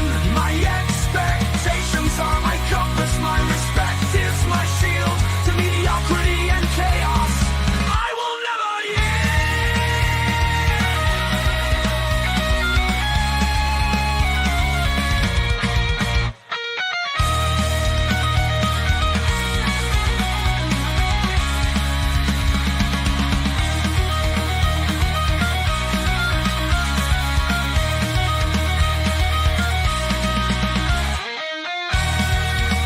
I'm not just living, I'm manifesting my vision, cutting through limitations with surgical precision. My expectations are my compass, my respect is my shield to mediocrity and chaos.